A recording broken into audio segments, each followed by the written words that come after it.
Welcome back. ABN లో ప్రసారమైన dump yard కథనంపై కరీంనగర్ మేయర్ శ్రీనివాస్ స్పందించారు. డంప్ యార్డ్ సమస్య ఎప్పటి నుంచో ఉందన్నారు. డంప్ యార్డుతో ప్రజలు నరకం అనుభవిస్తున్నారని, ప్రభుత్వం స్థలాన్ని కేటాయించిన వెంటనే డంప్ యార్డ్ ను అక్కడికి తరలిస్తామని అంటున్న కరీంనగర్ మేయర్ శ్రీనివాస్ తో మా ప్రతినిధి Srinivas face to face.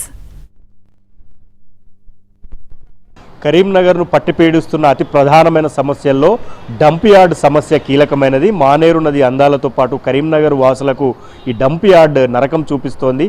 ABN ఆంధ్రజ్యోతిలో డంప్ యార్డ్ పైన కథనం రావడంతో కరీంనగర్ మేయర్ శ్రీనివాస్ స్పందించారు. ఇప్పటికే కేంద్ర రాష్ట్ర ప్రభుత్వాలు కూడా ఈ అతి ప్రధానమైన డంపింగ్ యార్డ్ సమస్యను తీర్చడానికి ముందుకెళ్తున్నాయి. అయితే ఏబిఎన్ ఆంధ్రజ్యోతిలో వచ్చిన కథనం పైన మేయర్ శ్రీనివాస్ మనతో ఉన్నారు.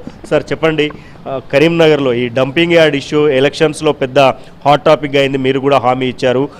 ఏబిఎన్ ఆంధ్రజ్యోతిలో చూశారు. దానికి సమస్యకు పరిష్కారం ఎట్లా చూపెట్టబోతున్నారు? మేము ఏబిఎన్లో వచ్చిన కథనం చూడడం జరిగింది. ఈ డంప్ యార్డ్ అనే సమస్య అనేది కరీంనగర్కు ఎన్నో సంవత్సరాల నుండి ఉన్న ప్రధాన సమస్య.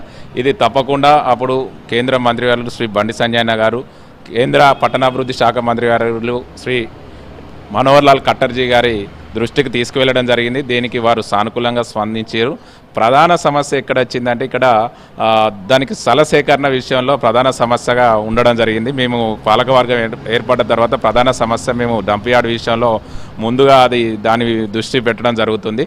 తప్పకుండా కేంద్ర హోంశాఖ మంత్రివర్యులు శ్రీ బండి సంజయ్ గారి సహకారంతో పట్టణాభివృద్ధి శాఖ మంత్రివర్యులు మనోహర్ లాల్ ఖట్టర్జీ గారితో వారి దృష్టికి తీసుకువెళ్ళి ఈ డంప్ యార్డ్ విషయంలో శాశ్వత పరిష్కార దిశగా మా పాలకవర్గం అడుగులు వేయడం జరుగుతుంది.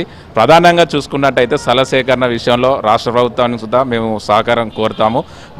దాని నిధుల విషయంలో కేంద్రం నుంచి వెళ్ళి నిధులు తీసుకురావడంలో మేము ముందుకు వెళ్ళి కరీంనగర్ ప్రజలకు శాశ్వత పరిష్కార దిశగా మేము పనులు చేయడం జరుగుతుంది.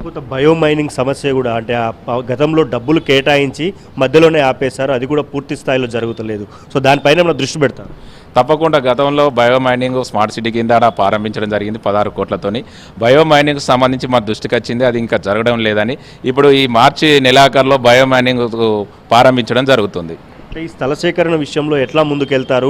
నగర శివారు గ్రామాలు కూడా అడ్డుకునే ప్రయత్నం చేస్తాయి కదా. గతంలో సీఎం రేవంత్ రెడ్డి స్వయంగా ఈ కరీంనగర్ వరంగల్ మధ్యలో పెద్ద స్థలం చూసి చేస్తామన్నారు. ఏమన్నా పాలకవర్గం నుంచి రాష్ట్ర ప్రభుత్వానికి కోరే అవకాశం ఉందా? తప్పకుండా రాష్ట్ర ప్రభుత్వం సహకారం తీసుకుంటాం. ఎందుకంటే ఇది కరీంనగర్ ప్రజలకు సంబంధించిన సమస్య, ఇది అందరికీ సంబంధించిన సమస్య కాబట్టి దీని మీద రాష్ట్ర ప్రభుత్వం దృష్టికి తీసుకువెళ్ళి ముఖ్యమంత్రి వారి దృష్టికి తీసుకెళ్తాం. మా పాలకవర్గం సభ్యులం అందరం పోయి కలుస్తాం. దీని విషయంలో రాజకీయాలకు అతీతంగా ఈ సమస్యను పరిష్కరించే దిశగా మేము అడుగులు వేయడం జరుగుతుంది. సో మొత్తంగా ఏబిఎన్ ఆంధ్రజ్యోతిలో వచ్చిన ఈ డంపింగ్ యార్డ్ సమస్య పైన మేయర్ శ్రీనివాస్ స్పందించారు. స్థల సేకరణ అతి ప్రధాన కారణంగా ఉంది. సో స్థలం సేకరిస్తే, రాష్ట్ర ప్రభుత్వం స్థలం సేకరిస్తే డంప్ యార్డ్ని ఆ స్థలానికి తరలించే అవకాశం అయితే ఉందని చెప్తున్నారు. త్వరలోనే పాలకవర్గం అటు రాష్ట్ర ప్రభుత్వం ఇటు కేంద్ర ప్రభుత్వంతో మాట్లాడి సమస్యకు పరిష్కారం చూపిస్తామని అంటున్నారు. మరి ఎప్పటిలోపు పరిష్కారం అవుతుందో చూడాలి. వీడియో జర్నలిస్ట్ సంపత్తో శ్రీనివాస్, ఏబిఎన్ ఆంధ్రజ్యోతి, కరీంనగర్.